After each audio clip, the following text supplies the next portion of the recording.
અભય થઈને નિષ્પક્ષતાથી નિરપેક્ષ રીતે વાસ્તવિકતાનો અરીસો રૂપી સચોટ માહિતી લાવતો સત્યની સાથે અભય ટાઈમ્સ।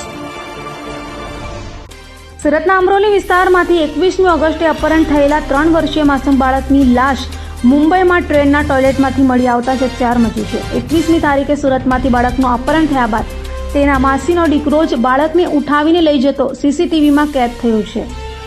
સુરતના અમરોલી વિસ્તારમાં રહેતા 3 વર્ષીય બાળક આકાશ ઉર્ફે આરવને લઈને તેના માસીનો દીકરો વિકાસ શાહ નીકળી ગયો હતો। શરૂઆતમાં પરિવારજનોને લાગ્યું કે તે બાળકને લઈ આસપાસ ક્યાંક ફરવા ગયો હશે, પરંતુ 1-2 કલાક સુધી તે પરત ન આવતા પરિવારજનોએ શોધખોળ શરૂ કરી હતી અને અમરોલી પોલીસને જાણ કરી હતી। પોલીસે તાત્કાલિક કાર્યવાહી હાથ ધરી અને આસપાસના સીસીટીવી ફૂટેજની તપાસ શરૂ કરી હતી। સીસીટીવી ફૂટેજમાં જે દ્રશ્યો સામે આવ્યા તે ચોંકાવનારા હતા। ફૂટેજમાં સ્પષ્ટ દેખાયું હતું કે માસીનો દીકરો વિકાસ 3 વર્ષના માસૂમ બાળકને લઈને ઘરેથી નીકળ્યો હતો। તેણે બાળકને રેલવે સ્ટેશન લઈ જવા માટે એક બાઇક ચાલક પાસે લિફ્ટ માંગી હતી। ફૂટેજમાં વિકાસ બાળકને લઈને બાઇક પર બેસતો પણ નજરે પડે છે। આ દ્રશ્યો પરથી સ્પષ્ટ થયું કે વિકાસ બાળકને લઈને શહેરની બહાર નીકળી રહ્યો હતો। પોલીસને એ પણ જાણવા મળ્યું કે વિકાસ તેની માસી દુર્ગાવતી કુમારીનો મોબાઈલ પણ સાથે લઈ ગયો હતો, જેથી પોલીસને મોબાઈલ લોકેશનના આધારે તેની ભાળ મેળવવાની કવાયત હાથ ધરી છે। મોબાઈલ લોકેશન ટ્રેસ કરતા પોલીસને જાણવા મળ્યું કે વિકાસનું લોકેશન નાસિક અને ત્યારબાદ મુંબઈ તરફ જઈ રહ્યું હતું।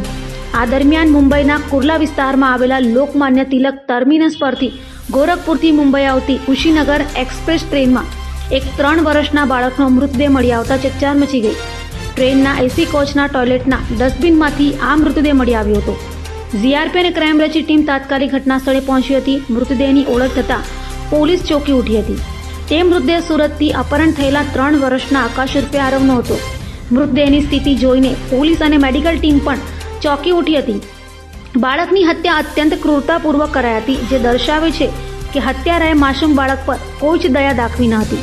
હાલ પોલીસે ભાગી છૂટેલા આરોપીને ઝડપી પાડવા ચક્રો ગતિમાન કર્યા છે।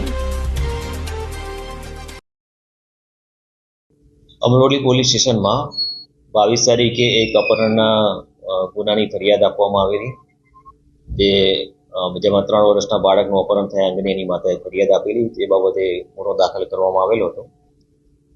એ બાબતે લોકલ પોલીસ સ્ટેશન દ્વારા સીસીટીવી ફૂટેજને ચેક કરતા એમના જે ફરિયાદી છે એની બહેનના દીકરો છે, વિકાસ નામ છે, એની સાથે આ બાળક લઈ જતો હોવાનું દેખાયેલું હતું। અને ત્યારબાદ એ જે આરોપી છે વિકાસ, એ ફરિયાદીનો મોબાઈલ લઈ ગયેલા હતા, જેનું લોકેશન 7:30 વાગ્યાની આજુબાજુ આવતા એ મુંબઈ બાજુ હોવાનું પ્રાથમિક તબક્કે જણાયેલું હતું। એ આધારે ટીમ ત્યાં મોકલવામાં આવેલી હતી અને લોકલ પોલીસ અને એમની ચકાસણી કાર્યવાહી ચાલુમાં હતી।